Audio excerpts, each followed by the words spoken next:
bootaan kun bakka dhaalli rasuula rabbii irraa hiramu jechuudha.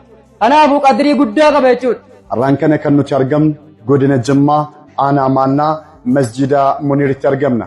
Masjida Muniiritti madarasaan sheeka keenya Sheek Abdul Baasitiin durfamu yoo bicate yeroo ammaa kana darasoota 3,000 ol kan of keessatti qabateedha.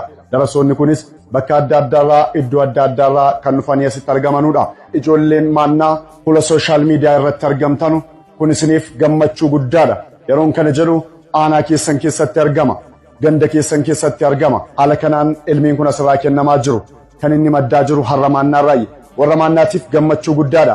Bira darbee immoo godina Jimmaas ta'e akka guutuu biyyaatti muslimni argamtan waan qabdanuun madarasaa kana cinaa dhaabbannu isiniin jedha. Dhaalma rasuula rabbiiti alayhi salaatu wassalaam kan asitti hojjetamaa jiru dhaalma isaaniiti jechuudha. Gaafa kaan Abii Hureyraa radiyallahu ta'ala Madiinaan keessa fiigee dhaalma rasuula rabbiitu hiramaa jira.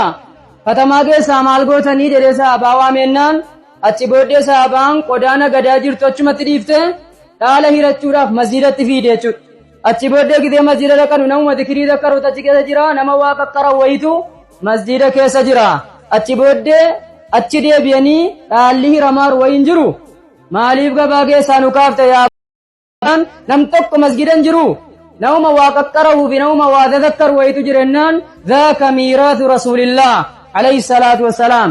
Dhaalli rasuula rabbii sanumaa jedhama. Nus barsiisuudhaan diinii keenya kaddamaa jirra.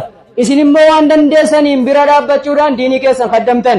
Jazaan immoo nu hundinuu akhiraatti yaana. Duniyaattis immoo namni khayrii tokko hojjete kudhanii rabbii bakka buusaa fi amaanaa Nabi Muhammad alayhi salaatu wassalaam barachee bakka hangamuun isaa barbaachisaadha. Akkas keessatti cinqamamaa jiru akka cimaadha waan ta'eef barumsa keessatti baratamuu gaayaa ilmii sakaanirra darbee ilmii gurguddaa illee of keessaa qabaa. Kan kolleejjiitti baratamu of keessaa qabaa. Kan yuunivarsiitii of keessaa qabaa. Kanaa waliin barumsi kun hariin baratamuu wajjiniin bootaan keessatti baratamullee akka rakkisee darasoonni baay'achuu wajjin bootaan itti dhiphachuu wajjin innumti ijaaramee jiru iyyuu haalli isaa mijataa ta'u waliin akkanumatti nuus cinqamaa jiru. Ilmiin kun yookaan diiniin islaamummaa kun kaanii ilmiidhaan gargaaraa, kaan qabeenyaan gargaaraa, kaan immoo humnaan bira dhaabbataa. Kanaafuu hamma yeroo keenya kanatti madarasaa kanatti kan haajomame qabeenya guddaa gaafata. Kanaafuu akka ilmii keessanii nu bira dhaabbannu isiniin jenna. Egaan waanan argeerraa ka'ee kara tokkoon gammachuu guddaatu natti dhaga'ame. Haala kanaan baay'ina kanaan haala mijataa osoo hin argatiin gammachuun jarri qabanu anas baay'ee na gammachiisee jira. Namoonni na jaallattanu maatiin koo, hiriyoonni koo, hordoftoonni koo marti keessanuu maaloo waan dandeessanuun waan rabbi isinitti kennerraa otoo akkaawuntii ani isinitti himu kanarra darbattanii hin buusin gonkumaa hin dabarfatinaa. Amaanaan isiniin jedha namni galchitan darra sanyii isaa keessaan yookiin koomentii irra naaf kaa'an isiniin jedha.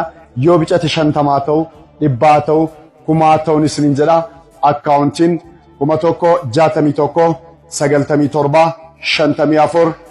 1197 maqaan Sheek Abdul Baasit Jamaal jedha. Egaan karaa akkaawuntii kanaatiin waan qabnu darbannu yoommoo maa dhabdan namni viidiyoo kana argitee gammachuun sitti dhaga'ame nama gargaaruu danda'uuf sheer gochuudhaan koppii liinki riipoost gochuudhaan biraa darbinu isiniin jedha. Ulfaadhaa galatooma.